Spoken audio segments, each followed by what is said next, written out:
श्री गोकुल नाथ की जय।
श्री વ્રજસ્વામીજીએ ભગવદ આજ્ઞાનું ઉલ્લંઘન કર્યું।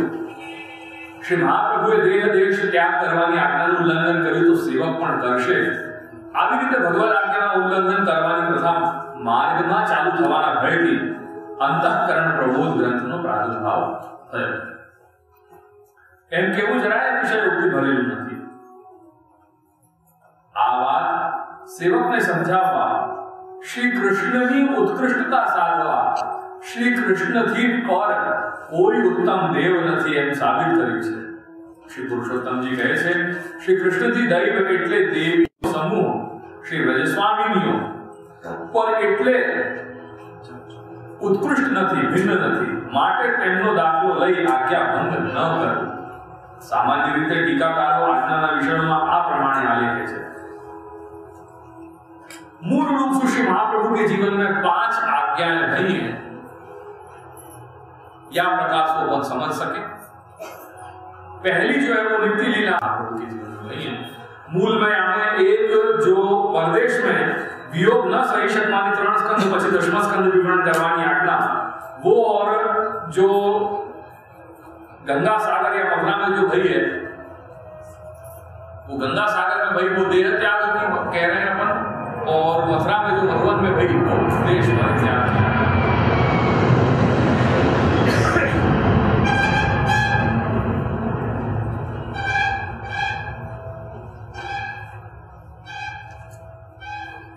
आधुनिक કેટલાક અત્ર શ્રી કૃષ્ણદાસસ્ય વલ્લભસ્ય આ શબ્દમાં શ્રી મહાપ્રભુજી શ્રી કૃષ્ણના દાસ હતા પરંતુ કૃષ્ણ કે આચાર્યનો દાવો કરતા ન હતા એમ કહી દીનતા દ્યોતક દાસ શબ્દનો ગેરઉપયોગ કરે છે।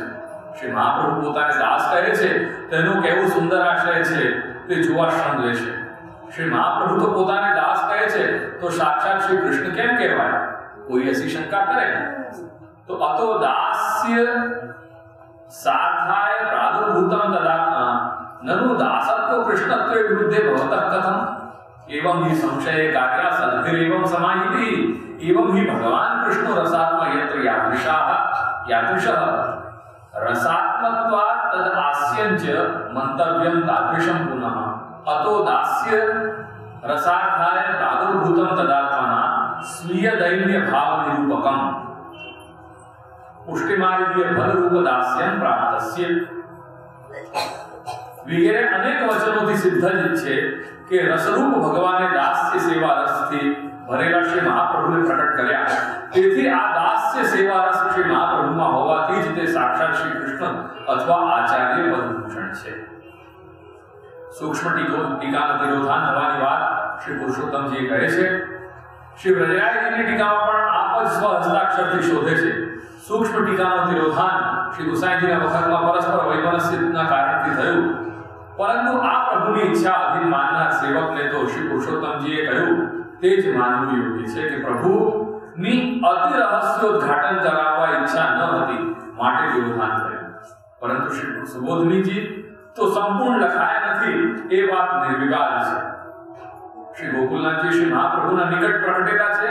आ स्कंद क्रम त्याग करवानो वृत्तांत तेમને મળ્યું છે અને તે પોતાની ટીકામાં લખે છે।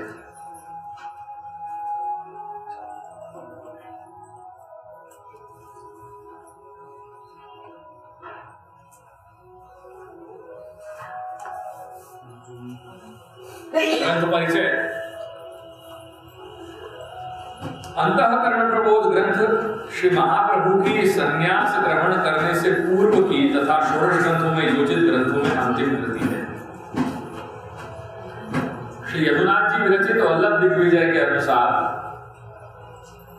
संन्यास ग्रहण करने के बाद श्री महाप्रभु भूतल पर 39 दिन विराजे थे और यह संन्यास आपने इस ग्रंथ में वर्णित तृतीय भगवद आज्ञा के पालन हेतु लिया था। अतः आषाढ़ शुक्ल द्वितीया से, कौन सा दिन? रथ यात्रा। अतः आषाढ़ शुक्ल द्वितीया से 39 दिन पहले यानी वैशाख ब्रज ज्येष्ठ कृष्णा सप्तमी के आसपास किसी दिन विक्रम संवत 1587 में इस ग्रंथ की रचना हुई, यह माना जा सकता है। कुछ आधुनिक विद्वान इस ग्रंथ में वर्णित 3 भगवद आज्ञाओं की व्याख्या श्री महाप्रभु को 2 बार हुई अस्वस्थ था तथा अंत में श्रांति तथा देह त्याग की आंतरिक प्रेरणा के रूप में देते हैं। जो बात इन विद्वानों के गले नहीं उतरती वह है इन 3 भगवद आज्ञाओं का चमत्कारिक रूप। श्री महाप्रभु के प्रति किसी अतर्कित लगाव के कारण ये मिथ्या भाषण के आरोप का साहस जुटा नहीं पाते, अतः भक्ति और भ्रांति के सहारे इन स्पष्टतम विधानों की अतीव अस्पष्ट और अटपटी व्याख्या प्रस्तुत करते हैं। इन विद्वानों को कभी लगता है कि किन्हीं शांति के क्षणों में ये 3 भगवद आज्ञा की भ्रांतियां पैदा हो गई होंगी, कभी इन्हें लगता है कि कोई 3 सांघातिक बीमारियों से पैदा हुई निराशा के वश श्री महाप्रभु इन बीमारियों को परलोक से धारने की भगवद आज्ञा ही मान बैठे। कभी इन्हें लगता कि संभवतः किसी अंतर्वाणी के रूप में श्री महाप्रभु ने लोक त्याग का आदेश सुना हो और उसे ही श्रद्धावश भगवद आज्ञा मान ली हो। ये 3 संभावनाएं आजकल के कुछ आधुनिक विद्वान कह रहे हैं, पर ऐसो मानो ये श्री महाप्रभु के स्वरूप में बहुत ही हीन बात हो सके और कुछ न पूर्ण श्रद्धा और न पूर्ण अश्रद्धा अर्थात मध्य मार्ग को अपनाने की मनोवृत्ति वश अपनी निराधार कल्पनाओं को बौद्धिकता के रूप में ये विद्वान मान्य करना चाहते हैं। जगत के कारण स्थिति या प्रयोजन को ईश्वरीय चमत्कार मानकर भी जो चमत्कृत नहीं होते वे ईश्वर आज्ञा के श्रवण को चमत्कार पूर्ण घटना कहकर अस्वीकार करना चाहते हैं। इससे अधिक चमत्कार पूर्ण तार्किकता और क्या हो सकती है?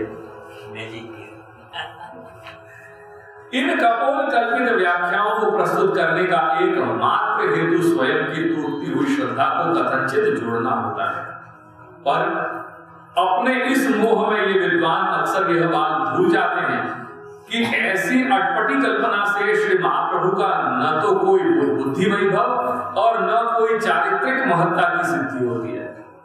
जिस व्यक्ति का मनोबल 2 बार केवल बीमार पड़ जाने पर टूट जाता हो उसे युग प्रवर्तक व्यक्ति कैसे माना जा सकता है? 2 बार की बीमारी से पनपी निराशा को देह त्याग की भगवद आज्ञा मान लेने वाले भ्रांत आत्मघाती को किस अर्थ में बुद्धिमान माना जा सकता है?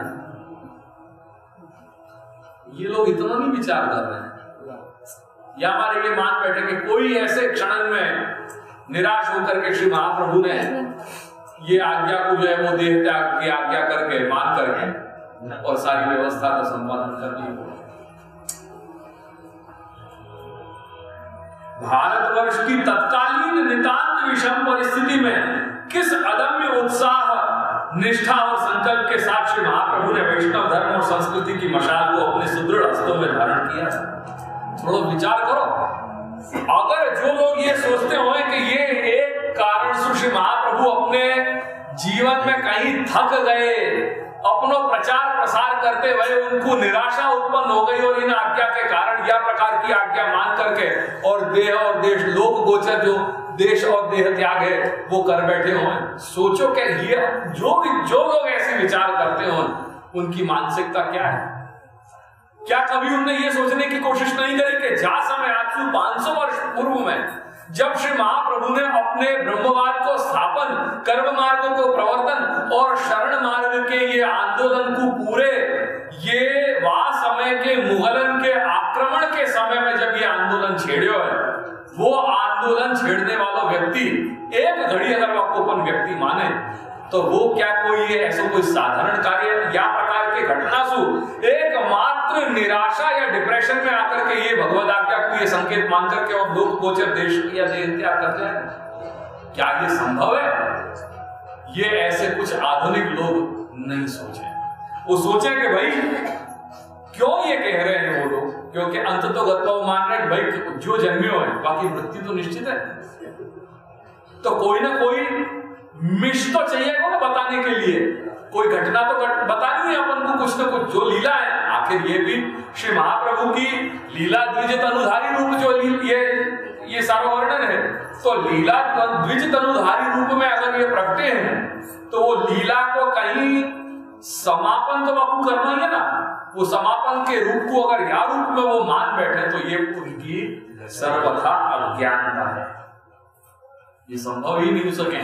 श्री महाप्रभु ईश्वर हैं और ऐसे कार्य अपन को वो महामानवीय कार्य आज की परिस्थिति नहीं और उनके अवतार दशा के जो कार्य है वो कार्य देख करके अपन को मालूम पड़ सके कि जहां पूरे भारतवर्ष में सनातन हिंदू धर्म जो सनातन धर्म है वाको सारो हर जगह वाको जो है वो विघ्न हो तो चलो जा रहा है, वो तोड़ते चले जा रहे हैं। और ऐसी परिस्थिति में, ऐसी भयावह परिस्थिति में जहां सनातन धर्म के अस्तित्व को प्रश्न आ जा रहा है, वहां पे भी श्री महाप्रभु निर्भीक होकर के और उनने प्रत्येक भारतवर्ष के हर कोने में जाकर के ब्रह्मवाद को डिंडिम घोष किया और या वैष्णवता को शरण मार्ग को आंदोलन छेड़े।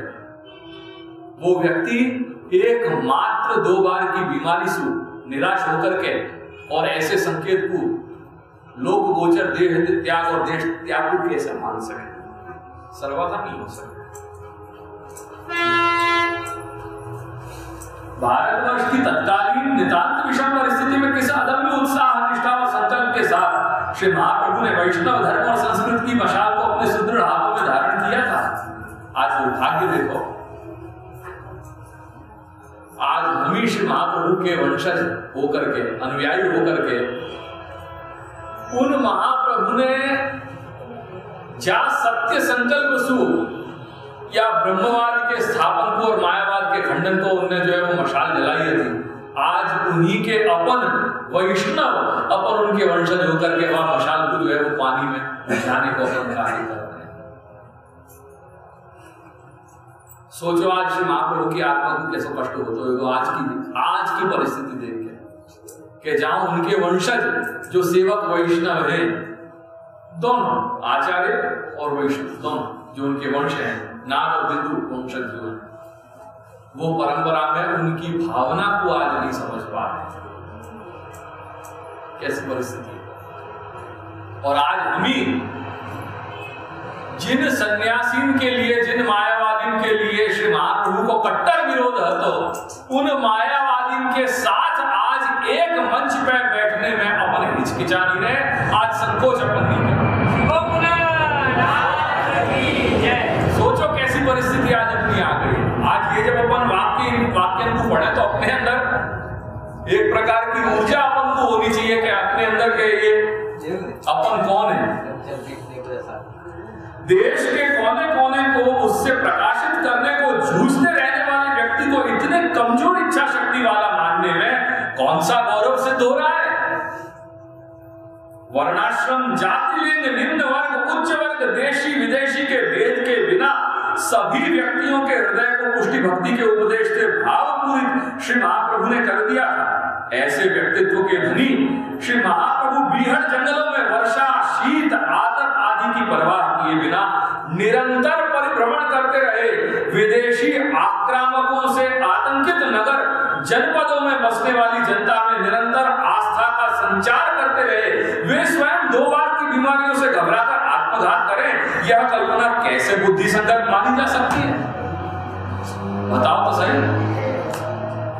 जबकि वे जनता को त्रिदुख सैनम धैर्यम अमृत है सर्वतः सदा का उपदेश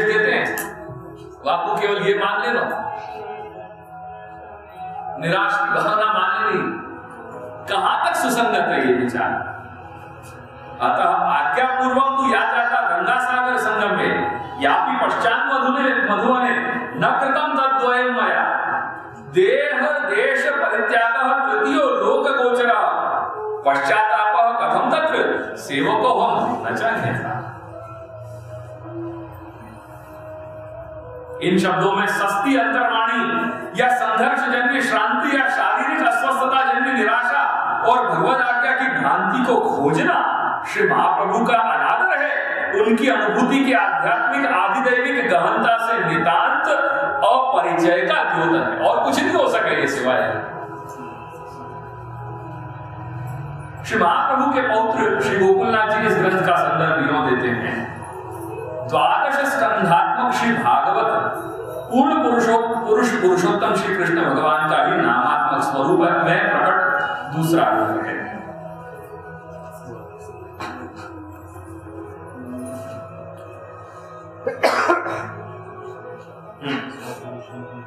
द्वादश स्कंधात्मक श्री भागवत पूर्ण पुरुषोत्तम श्री कृष्ण भगवान का ही नामात्मक स्वरूप में प्रकट दूसरा रूप है।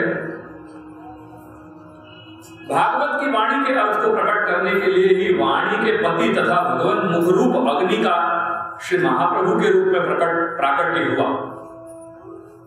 ये बात स्वयं श्री महाप्रभु ने अपने सुबोधनी के मंगलाचरण में कही है।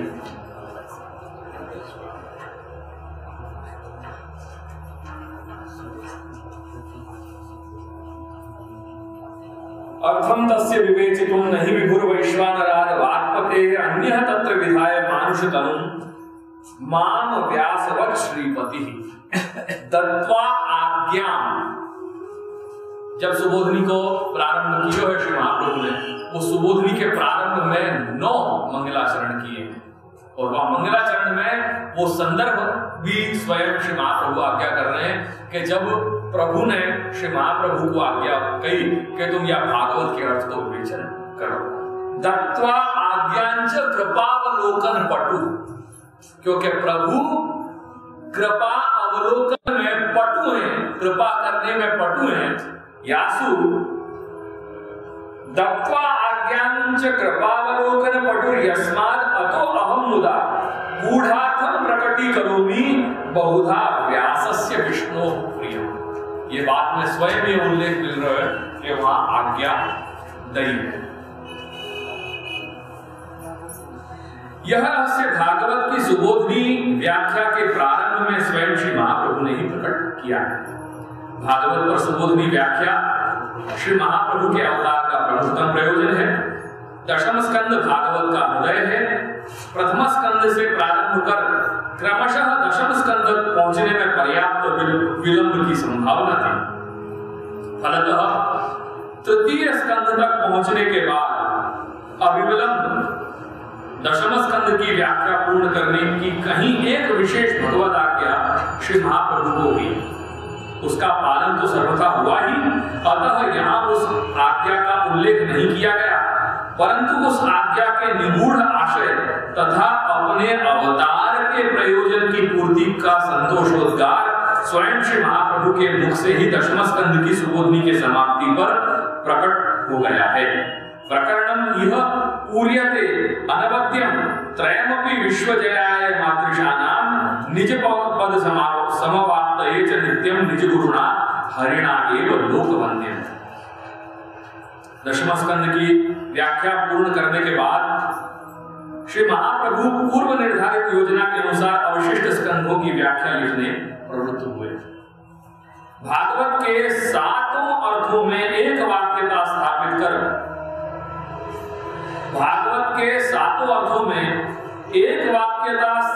कर दिखलाने की अपनी प्रतिज्ञा के अनुसार भागवतार्थ निबंध में शास्त्रार्थ, स्कंधार्थ, प्रकरणार्थ तथा अध्यायार्थ की व्याख्या लिखी जाती है।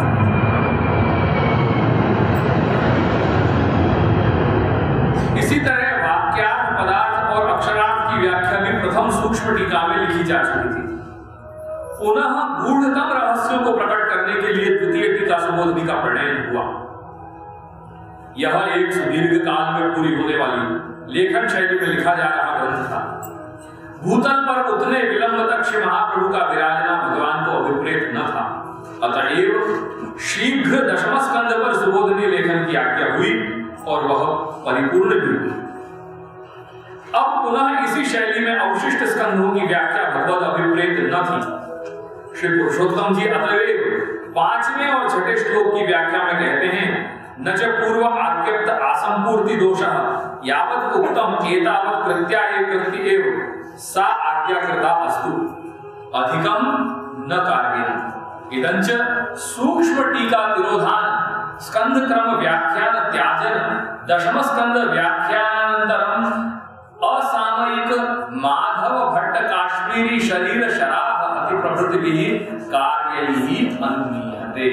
ये सारी घटनाएं वो तृतीय आज्ञा में भगवान के आग्रह को, हठ को, सारी ये घटनाएं बता रही हैं और इन भगवत अभिप्रेत संकेत को, ये हठ पूर्वक जो आग्रह पूर्वक जो भगवत संकेत है, ये सारे इन उदाहरण से मिल रहे हैं। तृतीय दो आज्ञाएं ऑलरेडी हो चुकी थी, तीसरी आज्ञा भी हो गई और इन सब में माधव भट्ट कश्मीरी जो उनके लेखिया थे वो भी जो है वो नित्य लीलास्त हो गए। अब प्रश्न ये है, तो ये सब जो है वो संकेत प्रबल मिल रहे थे श्री महाप्रभु को कि अब तुम निज धाम आ जाओ। तो गंगा सागर और मधुबन में जब सुबोधनी लेखन को बंद करने की आज्ञा हुई तो रास पंचाध्यायी वाली गोपिकाओं की तरह श्री महाप्रभु ने भी इन आज्ञाओं का उल्लंघन करना चाहा। अपन यहां रखें, शाम के सेशन में आगे हल प्रकरण के रास क्षेत्र के प्रसंग को थोड़ा मैं वर्णन सुनाऊंगा। कारण यह है कि यह संपूर्ण ग्रंथ में अपन को यह समझने की कोशिश करनी है कि श्री महाप्रभु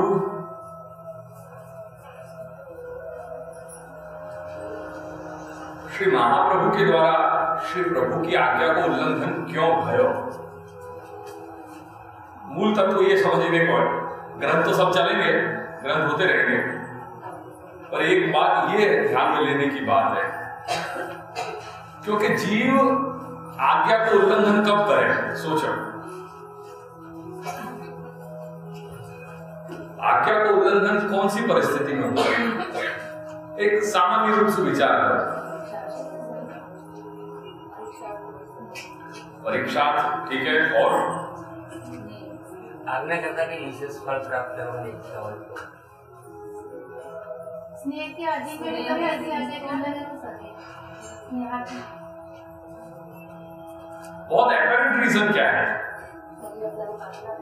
आज्ञा को पूर्ण करो ना। प्रथम आज्ञा दे जो नीचे ना जो दे दिया वो आज्ञा कौन के विषय में करी जाए, पहले तो ये बता। आज्ञा कौन करे? बराबर। एक सीधो सीधो सुनो, जैसे हर संबंध जो है वो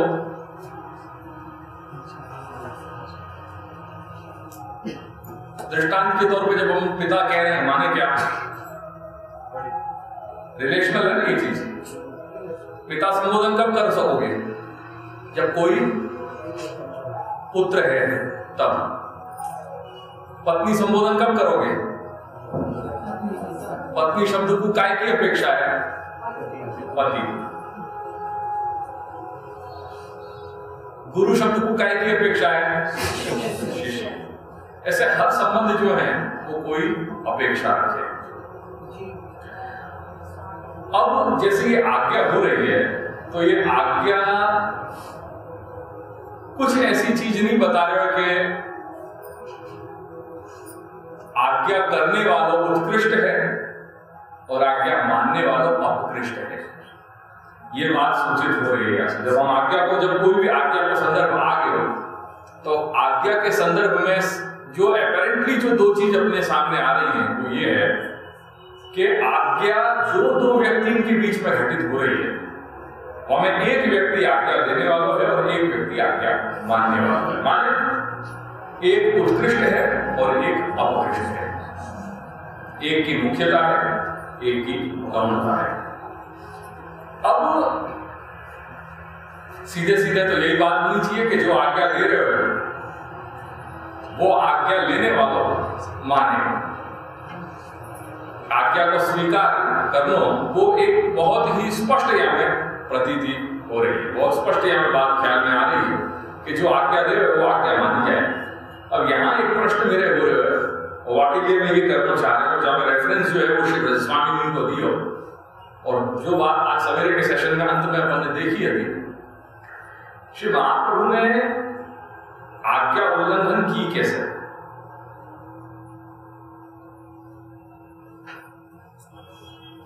कोई भी हेतु रहे हो, हेतु सब गौण है और विचार नहीं है। अगली जो पहला ये कार्य માટે जो कार्य आज्ञा પ્રાગટ્ય થયું હતું એ કાર્ય અધૂરું હતું। जो पहले आज्ञा हुई थी વસ્તુનો પ્રશ્ન આવ્યો। आज्ञा उल्लंघन करे वो आज्ञा उल्लंघन करनो, आज्ञा उल्लंघन करने में क्या चीज की अपेक्षा है? अनुग्रह पुष्टि जीव के ऊपर अनुग्रह की जो बात है, जो कार्य उसी में जो आज्ञा हो गई थी वो मैं कोई आज्ञा अभी मेरी बात नहीं समझ पा रहे हो, मैं बहुत ही लौकिक रूप से मैं पूछ रहा हूँ, यहाँ में अलौकिक की कोई बात नहीं है। जैसे आप पुरुष लोगों की मैं बात करूं, जैसे आप कहीं नौकरी करते हो और आपके सीनियर आपको कुछ कहे, आप उनके ऑर्डर को नहीं मानो, वो नहीं मानो, आप कब नहीं मानोगे? जब अनुकूल हो, ठीक है, और वो आप बापू ना पाड़ोगे, वहां में क्या चीज, वो ना कहने के लिए क्या चीज की अपेक्षा है? तो कोई आनंद वगैरह की बात नहीं कर रहा हूं, अभी सोचो, मेरा मैंने लौकिक उदाहरण दिया, अलौकिक कुछ चीज में मैं बीच में मतलब, आप अपने लौकिक जीवन में जहां नौकरी इत्यादि कर रहे हो, वहां आपके सीनियर यदि आपको कुछ ऑर्डर दे रहे हैं कि तो भी ये काम करना है और आप वहां में कहो कि मैं नहीं करूंगा,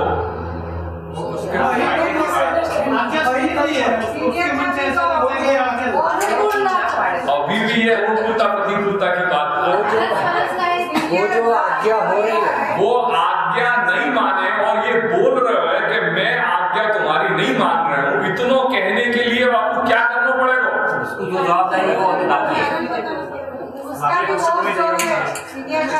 आपको साहस होना चाहिए बातें, ये बोलने को मैं क्या कह रहा हूँ, मेरी बात सुनो, मैं कहा जा रहा हूँ। आज्ञा का उल्लंघन, आपके सीनियर अगर ये कुछ कह रहे हैं, आपको ऑर्डर पास कर रहे हैं कि आपको ये काम करना है और आप ये बोल रहे हो, आपके अंदर से आवाज ये उठ रही है कि नहीं मेरे को नहीं करनी है ये बात, आप अपने सीनियर को ये चीज कहने में आपको सबसे पहली चीज क्या चाहिए? ठीक है, बोलने चाहिए, आपको साहस करना पड़ेगा ये बोलने के लिए, क्योंकि आप आपके परिणाम भी जान रहे हैं। बस यही बात, ये सूत्र समझने की है। अब यह चीज को अप्लाई करो यहाँ पक्ष में कि श्री महाप्रभु ने प्रभु की 2 आज्ञाओं को उल्लंघन किया। आई बात ख्याल में? माने क्या चीज चाहिए थी श्री महाप्रभु की? प्रभु की आज्ञा को उल्लंघन किया श्री महाप्रभु ने। माने श्री महाप्रभु के अंदर क्या आवश्यक है? तो ये आज्ञा उल्लंघन करने के लिए एक प्रकार को साहस, कि श्री महाप्रभु की, श्री प्रभु की आज्ञा का भी उल्लंघन कर जाए। अब ये विचार करने पर, ये जब बात अपने सामने आ रही है, अब वो हम आपको बाकी पृष्ठभूमि हम देखेंगे कि ये साहस उनने क्यों किया। सवाल ये कि कोई भी चीज में करने में कोई व्यक्ति अगर कुछ साहस कर रहे हो तो वो साहस करने को प्रश्न क्या है? बस मेरी पूरी बात इतनी है कि ये ग्रंथ को जो एक रहस्य है, वो रहस्य ये है, हमें 2 रूप से अपन को समझना है कि कहीं भक्त के द्वारा अनधिकार चेष्टा अगर वो भक्त कर बैठे अपने स्वामी के संबंध में, कुछ ऐसा दुस्साहस कर जाए, वो जीवन में हर तरह की घटनाएं हो, ठीक है, कुछ अनुकूल परिस्थिति आ रही है जीवन में, कुछ प्रतिकूल परिस्थितियां आ रही है जीवन में, इन अनुकूल और प्रतिकूल परिस्थितियों के कारण यदि जीव कुछ अनधिकार चेष्टा कर बैठे, कुछ अविवेक कर बैठे, दाखला तरीके जीवन में बहुत सारे कष्ट आ गए, विपत्तियां आ गई, कोई चीज जीवन में प्रतिकूल कोई अनुकूल नहीं हो रही, सर्वत्र प्रतिकूलता है, कुछ भी अपन करने जा रहे हैं, कुछ भी विचार करने जा रहे हैं, कोई कार्य को संपादन करने जा रहे हैं, वो कार्य कभी भी जो है वो फलित नहीं हो, हमें सक्सेस नहीं मिल पा रहा है। कुछ पारिवारिक दुर्घटनाएं हो रही हैं, कुछ अपनी सामाजिक, कुछ अपने को अनुकूलता नहीं पड़ रही है, हर जगह से अगर तकलीफ आ रही है तो जीव को बहुत स्वभाव है, एक सहज वाक्य एक एक्सप्रेशन हो जाए कि भगवान कुछ नहीं है, अपने सामने इतना करने के बावजूद भी भगवान ने अपने क्या किया।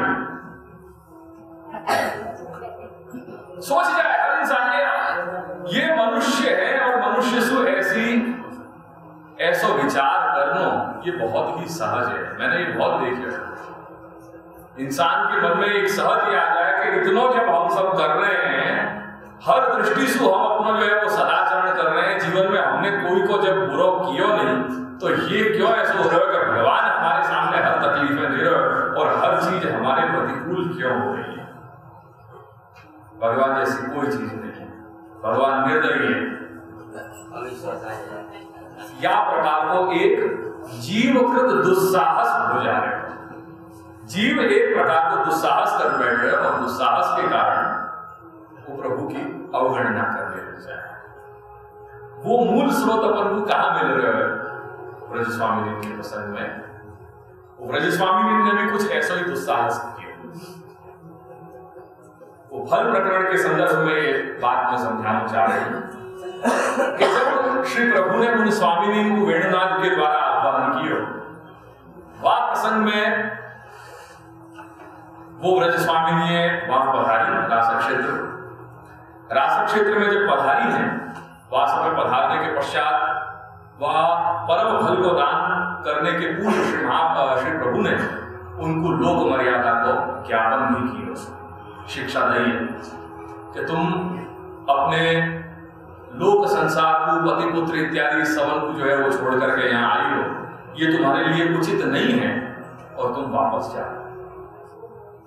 ये जब श्री प्रभु ने कहा है, श्री स्वामी जी को बहुत ही दुख भया है और श्री प्रभु के सम्मुख उन्होंने अपने निवेदन भी किया है कि हम बड़ी आस लेकर के आई हैं और चाहे जो कुछ भी हो जाए हम तो यहीं रहेंगे और ये फल को दान हमको प्राप्त होना चाहिए, ऐसा एक आग्रह रखियो। वो आग्रह के परिणाम स्वरूप श्री प्रभु ने उनको फल दान दिया। वो प्रसंग वाके बाद क्या हो रहा है अपन थोड़ा वक्त बांचने को प्रयत्न करें। जब ये आशय अपन को स्पष्ट आएगा, फिर कोई चीज में अपन तर्क ऐसा नहीं करेंगे, वो बात के श्री महाप्रभु ने आज्ञा उल्लंघन क्या प्रकार से किया, ये बात उनके प्रसंग से अपने को बिल्कुल समझ में आ जाए और फिर अपन आगे कहेंगे क्योंकि ये ऐसा एक ऑर्डर है जो ब्रजस्वामिनी ने जो दुस्साहस कर गए हो, ऐसा कुछ साहस श्री महाप्रभु ने किया और वो ऐसा कोई जीव न कर बैठे। वो शिक्षार्थ श्री महाप्रभु एक मिशसु अपने अंतःकरण को साक्षी मान करके और अपने अंतःकरण के साथ संवाद कर रहे हैं कि हे अंतःकरण मद वाक्यम सावधानतया, हे अंतःकरण तू मेरे वाक्य को अति सावधानता से सुन। और फिर वाक्य बारे में वाकु वह अंतःकरण को श्री महाप्रभु प्रबुद्ध कर रहे हैं हर श्लोक के साथ। जैसे मैंने ये बात बताई अभी भक्तिवर्धिनी के अपने पिछले सत्र में कि हर श्लोक की एक श्रृंखला, एक कड़ी चल रही है, हर श्लोक एक दूसरे के साथ जुड़ो हुए है। पहला पक्ष बताया, फिर आपको विकल्प बताया, फिर आपको अनुकल्प बताया, ऐसे चलते चलते छेवटे आके करे अरे भैया कुछ नहीं हो गया तो कम से कम सेवा और कथा में अपनी आसक्ति दृढ़ कर ले। आकर के छेल्लो उपाय बता दियो, श्रेष्ठतम उपाय और शक्यतम उपाय जो श्री महाप्रभु को इच्छित है तो वो उपाय बताओ। बीज भावे दृढ़े तो स्यात् त्यागा श्रवण कीर्तना। और शक्यतम जब अगर कुछ नहीं कर सके, ये नहीं तो ये कर ले, ये नहीं तो ये कर ले, ये नहीं तो ऐसे सारे एक एक क्रम श्लोकानुक्रम अनुक्रम क्रमानुसार जो है वो अंतिम आकर के कई शक्यतम अवस्था बता दियो, कुछ भी नहीं हो रहा भैया, सेवा और कथा में अपनी आसक्ति दृढ़ करने को प्रयत्न कर, बस और कुछ नहीं। सेवा और कथा में श्रद्धा रख। छेवट में आकर के जो अंत में आकर के ये बात कही है, ऐसे जो एक क्रोनोलॉजी में पूरी जो जुड़ रही है, मिल रही है, वाही प्रकार से यहाँ पे भी अंतःकरण प्रबोध में भी वह प्रतिश्लोक व अंतःकरण को संबोधित किया है। संदर्भ क्या है? वो निकाल रहा हूं, 11 और मैं 10 29 एक मिनट लिखना मतलब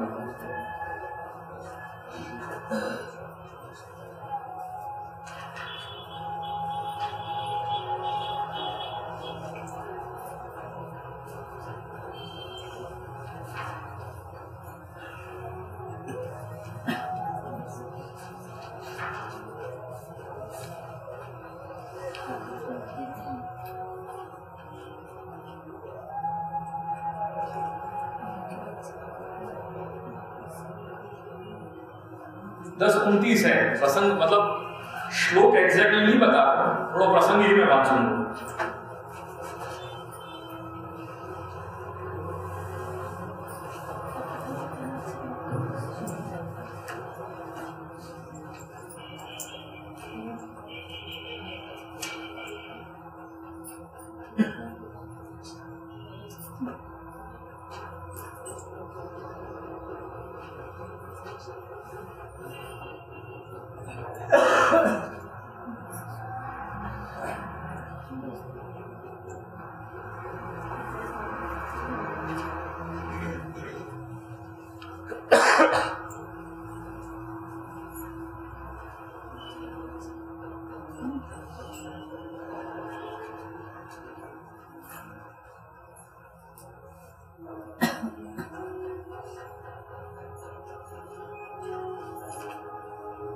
श्रीशुकोवाच भगवान् पिता रात्रिः शरदो फुल्लमल्लिकाः वीक्ष्य रन्तुं मनश्चक्रे योगमायां उपाश्रिताः। श्री सुखदेव ने आज्ञा करी परीक्षित, शरद ऋतु थी, उसके कारण बेला चमेली आदि सुगंधित पुष्प खिलकर महक रहे थे।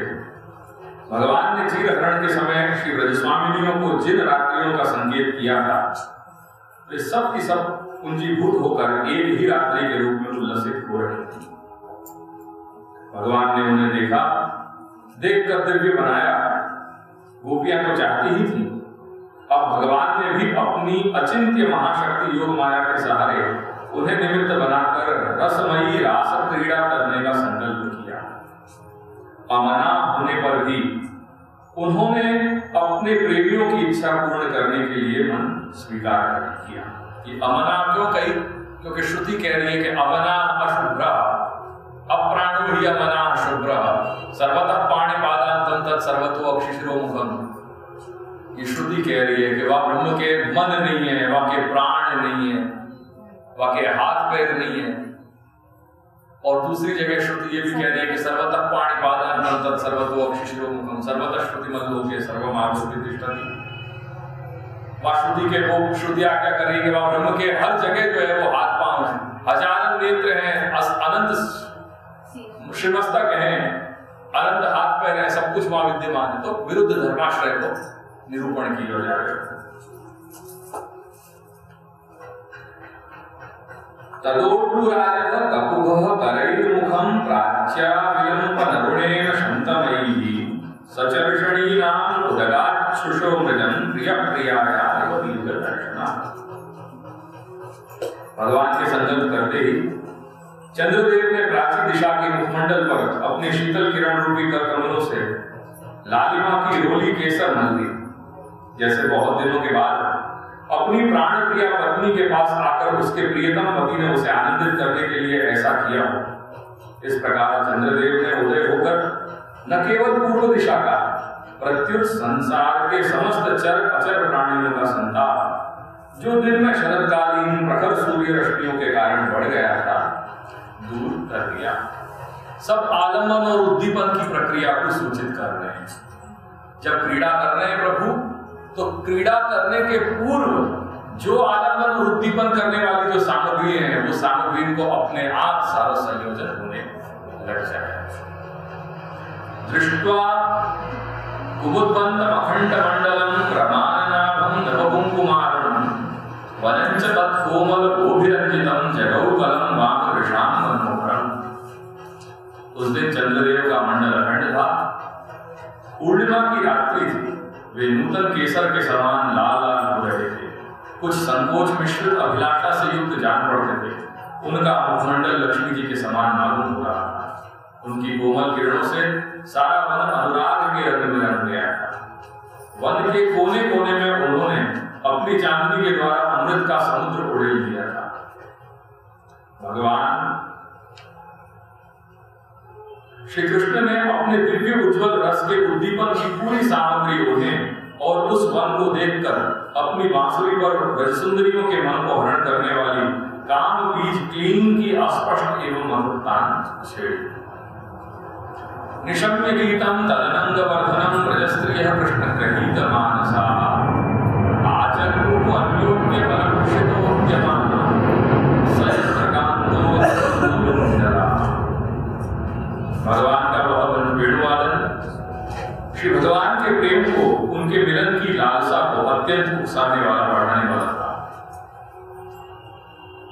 यूं तो श्याम सुंदर ने पहले से ही ब्रजस्वामिनियों के मन को अपने वश में कर रखा था। अब तो उनके मन की सारी वस्तुएं भय, संकोच, धैर्य, मर्यादा आदि की वृत्तियां भी छीन ली। वेणु ध्वनि सुनते ही उनकी विचित्र गति हो गई। जिन्होंने एक साथ साधना की थी श्री कृष्ण को पति रूप में प्राप्त करने के लिए, वे ब्रजस्वामिनियां भी एक दूसरे को सूचना न देकर, यहाँ तक कि एक दूसरे से अपनी चेष्टा को छिपाकर जहां वे थे वहां के लिए चल पड़ी। ये परीक्षित, वे इतने वेग से चली थी कि उनके कानों के कुंडल झोंके खा रहे थे। परिवेश दुहन्त्योऽभिययुः काश्चित् दोहं हित्वा समुत्सुकाः पयो अधिश्रुत्य संयापमुद्वास्यावराययुः। वेणु ध्वनि सुनकर जो ब्रजस्वामिनियां दूध दुह रही थी, वे अत्यंत उत्सुकतावश दूध दुहना छोड़कर चल पड़ी। जो चूल्हे पर दूध उठा रही थी, वे उबलता हुआ दूध छोड़कर, और जो लपसी पका रही थी, वे पकी हुई लपसी बिना उतारे ही जो की त्यों छोड़कर चल दी। लिम्पन्त्यः प्रमृजन्तो अन्या अंजन्त्य काश्चलोचने व्यत्यस्त वस्त्राभरणाः काश्चित् कृष्णान्तिकं ययुः। जो भोजन परस रही थी, वे परसना छोड़कर, जो छोटे छोटे बच्चों को दूध पिला रही थी, वे दूध पिलाना छोड़कर, जो पतियों की सेवा शुश्रूषा कर रही थी, वे सेवा शुश्रूषा छोड़कर, और जो स्वयं भोजन कर रही थी, वे भोजन करना छोड़कर अपने कृष्ण प्यारे के पास चल पड़ी।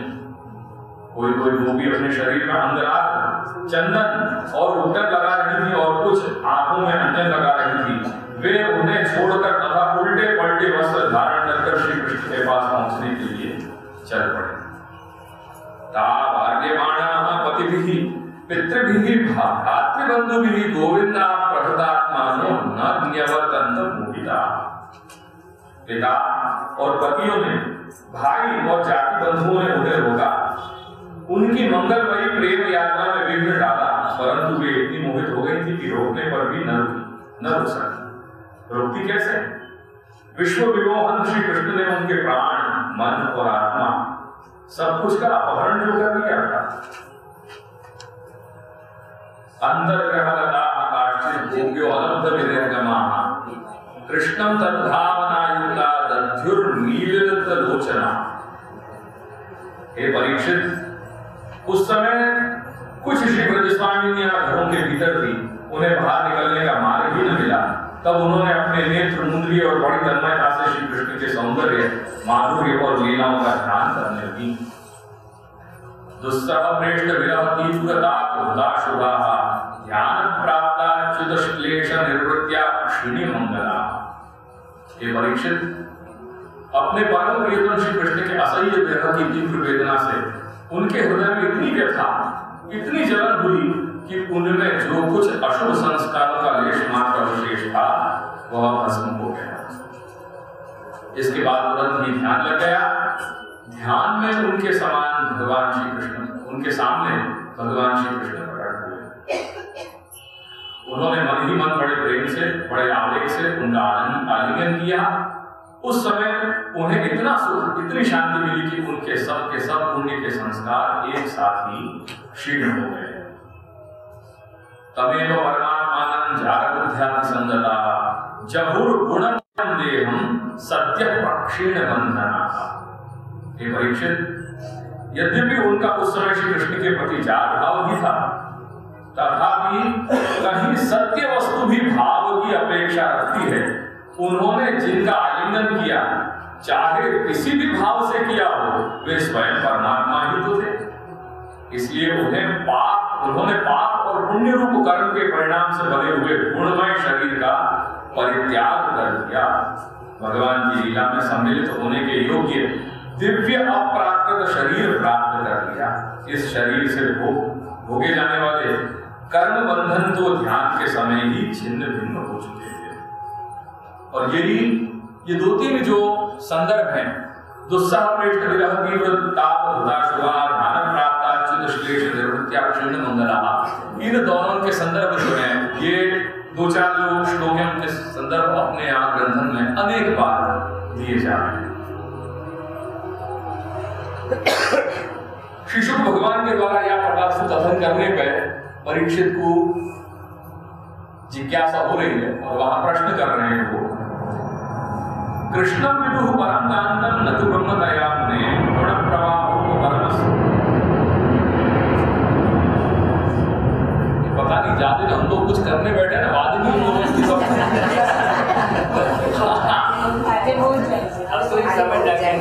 पता नहीं जब ऐसा हुआ तभी कुछ हुआ है।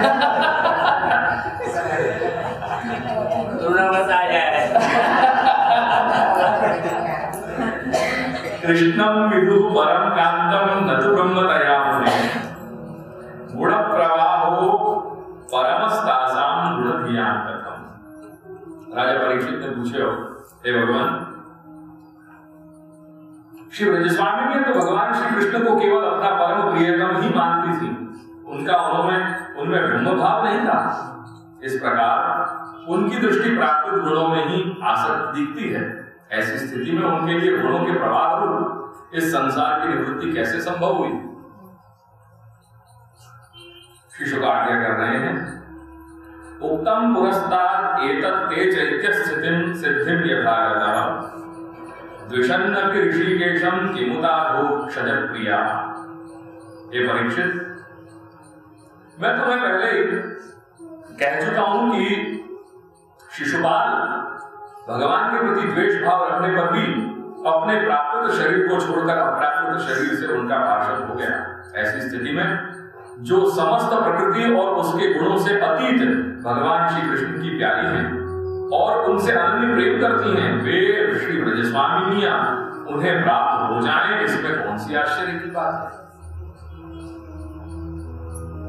नृणाम निःश्रेयसार्थाय व्यक्तिर्भवतो नृप अव्ययस्य अप्रमेयस्य निर्गुणस्य गुणात्मा। हे परीक्षित, वास्तव में भगवान प्रकृति संबंधी वृद्धि, विनाश, प्रमाण, प्रमेय और गुण गुणी भाव से रहित हैं।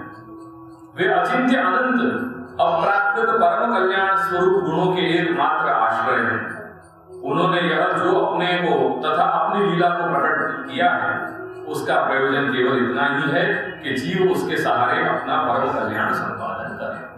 परम ब्रह्म तो कृष्णो ही प्राप्ता सकला देवा सच्चिदानंदकं बृहत् पूर्णानंदो हरिः।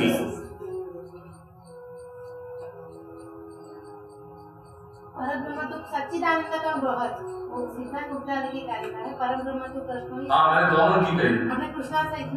मैंने पहला जो है वो संदर्भ मुक्तावली को दिया और दूसरा संदर्भ मैंने कृष्णाष्टमी।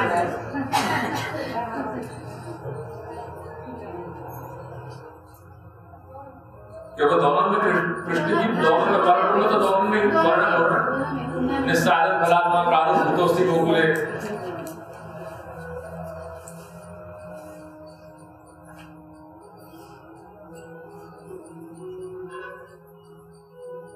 कामं क्रोधं भयं स्नेहं ऐक्यं सौहृदमेव च नित्यं हरौ विदधतो यान्ति तन्मयतां हिते। इसलिए भगवान से केवल संबंध हो जाना चाहिए, वह संबंध चाहे जैसा हो, काम का हो, क्रोध का हो या भय का हो, स्नेह नातेदारी या सौहार्द का हो, चाहे जिस भाव से भगवान में नित्य निरंतर अपनी वृत्तियां जोड़ दी जाएं, वे भगवान से ही जुड़ती हैं। इसलिए वृत्तियां भगवानमय हो जाती हैं और उस जीव को भगवान की ही प्राप्ति होती है। या हमारे वहां पर तो कल्याण भी गोप्य कामा दया तत्सव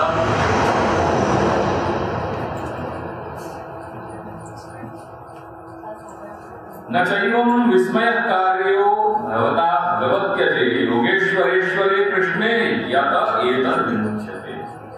ये परीक्षित, तुम्हारे जैसे परम भागवत भगवान का रहस्य जानने वाले भक्त को श्री कृष्ण के संबंध में ऐसा संदेह नहीं करना चाहिए। योगेश्वरों के भी ईश्वर अजन्मा भगवान के लिए भी यह कोई आश्चर्य की बात है? अरे उनके संकल्प मात्र से, भ्रमों के इशारे से सारे जगत का परम कल्याण हो सकता है। दृष्टांतिक माया का भगवान भजयोष्टः अवदत् वदतां श्रेष्ठो वाचः पेशैर विमोहन। जब भगवान श्री कृष्ण ने देखा कि ब्रज की अनुपम विभूतियां श्री ब्रजस्वामिनियां मेरे बिल्कुल पास आ रही हैं, तब उन्होंने अपनी विनोद भरी बात चातुरी से उन्हें मोहित करते हुए कहा, क्यों ना हो, भूत भविष्य और वर्तमान काल के जितने वक्ता हैं उनमें वे ही तो सर्वश्रेष्ठ हैं। स्वागतम वो महाभागा प्रियम किम करवाणि वह व्रजस्य आनामयम कच्चित् ब्रूतागमन कारणं ब्रूत आगमन कारणं ब्रूत कथय इत्यर्थः वद। हे महाभाग्यवती गोपियों, तुम्हारा स्वागत है। बतलाओ, तुम्हें प्रसन्न करने के लिए मैं कौन सा काम करूं? ब्रज में तो सब कुशल मंगल है ना? कहो, इस समय यहाँ आने की क्या आवश्यकता पड़ गई है? रजनी एषा घोर रूपा घोर सत्व निषेविता प्रतियात वज्रम नेह स्थेयम स्त्रीभिः सुमध्यमा। हे सुंदरी श्री ब्रजस्वामिनियां, रात का समय है, यह स्वयं ही बड़ा भयावना होता है और इसमें बड़े बड़े भयावने जीव जंतु इधर उधर घूमते रहते हैं। अतः तुम तुरंत सब ब्रज में लौट जाओ। रात के समय घोर जंगल में स्त्रियों को नहीं रुकना चाहिए। मातरः पितरः पुत्राः भ्रातरः पतयश्च वः विचिन्वन्ति यपश्यन्तो मा क्रीड्वं बन्धु सार्थसम्। तुम्हें न देखकर तुम्हारे माँ बाप, पति पुत्र और भाई बंधु ढूंढ रहे होंगे, उन्हें भय में न डालो। दृष्टुम वनं कुसुमितं राकेश कररंजितं यमुना नीलैज तरुपल्लव शोभितं। तुम लोगों ने रंग बिरंगे पुष्पों से लदे हुए इस वन की शोभा को देखा। पूर्ण चंद्रमा की कोमल रश्मियों से यह रंगा हुआ है, मानो उन्होंने अपने हाथों चित्रकारी की हो और श्री यमुना के जल का स्पर्श करके बहने वाले शीतल समीर की मंद मंद गति से गिरते हुए वृक्षों के पत्ते तो इस वन की शोभा को और भी बढ़ा रहे हैं।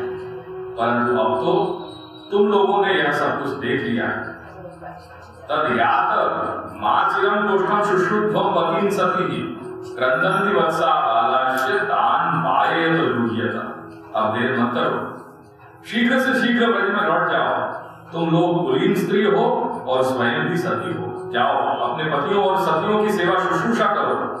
देखो, तुम्हारे घर के नन्हे नन्हे बच्चे और गौओं के बछड़े रो रंभा रहे हैं और उन्हें दूध पिलाओ, गौएं दुहो। अथवा मदभिः स्नेहात् भवत्यो यंत्रिताशया आगता विलोपन्नं वक् प्रीयन्ते मयि चन्द्रमा। अथवा यदि मेरे प्रेम से परवश होकर तुम लोग यहाँ आई हो तो इसमें कोई अनुचित बात नहीं। यह तो तुम्हारे योग्य ही है, क्योंकि जगत के पशु पक्षी तक मुझसे प्रेम करते हैं, मुझे देखकर प्रसन्न होते हैं। भर्तुः शुश्रूषणं स्त्रीणां परो धर्मो यमायया तद्बन्धूनां च कल्याण्यः प्रजानां चानुपोषणम्। हे कल्याणी, स्त्रियों का परम धर्म यही है कि वे पति और उसके भाई बंधुओं की निष्कपट भाव से सेवा करें और संतान का पालन पोषण करें। शुश्रूषण स्त्रीणाम परो धर्मो यमाया तद्बंधूनां च कल्याण्य प्रजानां चानुपोषण। दुशीलो दुर्भगो वृद्धो जड़ो रोग्य धनो विवा पति स्त्रीधर न यतव्यो लोके सुभिः अपातहि। जिन स्त्रियों को उत्तम लोक प्राप्त करने की अभिलाषा हो वे पातकी को छोड़कर और किसी भी प्रकार के पति का परित्याग न करें, भले ही वह बुरे स्वभाव वाला हो, भाग्यहीन, वृद्ध, मूर्ख, रोगी या निर्धन ही क्यों न हो।